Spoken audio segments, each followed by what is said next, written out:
For the past couple of years, virtual reality gaming has been in a weird position. Most of the best and well-known titles have been more arcade-like experiences. Games like Superhot VR, Beat Saber, Blade and Sorcery, and Pistol Whip pretty much dominate the Steam VR bestsellers list. The big experiences have mostly been ports of flat-screen games. Of course, there's some exceptions, such as Arizona Sunshine, but a game like that may require the player to get accustomed to complex controls and also get used to the limited combat. Not to say that these are bad games, not at all. I love Beat Saber and Superhot especially. Those are the two games I usually use to introduce my friends to VR gaming. They are very simple in their controls and do a great job at explaining their mechanics without confusion. Superhot, for example, only requires you to move your real-life body around to avoid enemy fire and use the grip buttons to grab and throw items. It's very easy for a newcomer to pick up and play. Now, what does this have to do with Boneworks? Well, for starters, Boneworks is what I would call the next big step for VR since we had the ability to track our hands with controllers. And is what I would also consider to be one of the most important VR games released. I know what you're thinking, that's really cool, Nick, but what is Boneworks? Boneworks, to put it bluntly, is an adventure game where you travel through a fictional operating system. There is plenty of exploration for rewards, puzzles to solve, and combat encounters. The main selling point, however, is the environment interaction and the physics engine.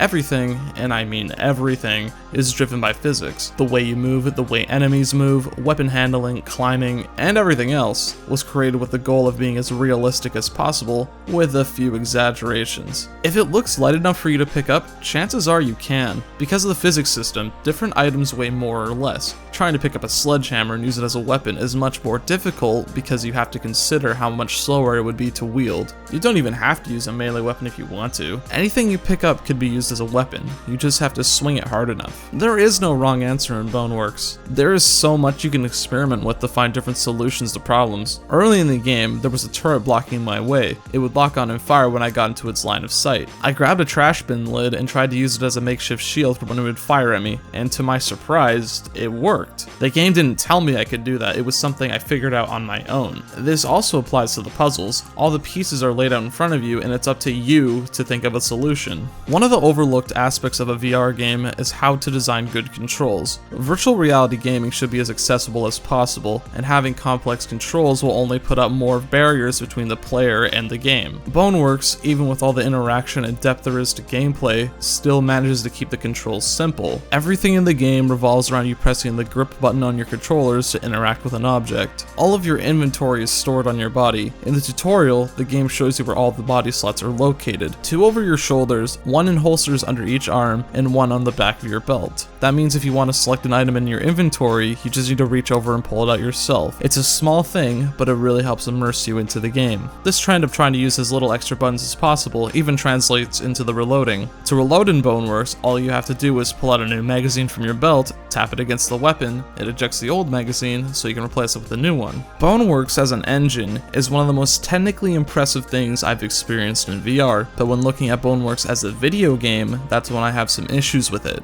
Boneworks has 3 pillars that make up its core gameplay: exploration, combat, and puzzles, all 3 of which feel very segmented from each other. Don't get me wrong, I enjoy all 3 of these aspects on their own, but I feel that there is a bit of missed potential here. When you're exploring a new area, it's pretty much barren besides the interactable objects and collectibles that you can find. You're never in any danger during these parts because you take 0 fall damage and the enemies always appear far enough away for you to prepare yourself. This isn't inherently a bad thing, but I think it would have been a really good idea to combine exploration with combat. We see glimpses of that in the sewer level. You're armed with a flashlight and have to explore the dark, cramped environments with enemies that could be lurking around any corner. It's really tense because you can't see what dangers are coming up, and sadly it's the only time the game ever feels like that. I was thinking about how cool it would be if during one of the climbing sections you had to fight off enemies, hanging off the pipes, pulling out your pistols, taking out the enemies before they can kill you. It would make the climbing tenser because there's an actual risk to it. As of right now, climbing has no punishment for making any mistakes. You just fall back down to the bottom with no penalty other than having to climb back up. While on the topic, I should really bring this up. If you're not experienced in VR movement in any way, I advise you not to play this immediately unless you have no history of motion sickness. There are points where you are forced forced to climb up objects in the game, and because it's physics-based, your in-game body will sway back and forth as you climb. I personally didn't have an issue with it, but I've seen people online having issues with motion sickness. Even on the Steam store page, there is a warning for this. Please exercise caution and take breaks if you begin to feel ill. Even though the engine the game is running on is fantastic, there are still a few moments of jank. I've had weapons clip into objects causing them to get stuck. This wasn't really frequent, but I hope it's something that does get patched out. I'm actually in the minority who says that the save system isn't that bad. There are no in-level save points, so if you quit the game, you have to restart the level. I personally never had an issue with this because I would only stop my recording session after I played about an hour and a half. Stress Level 0 is working on an update to have in-level saves, so you can take a break whenever you want if you'd want to return later. Probably the most disappointing aspects of Boneworks is its story.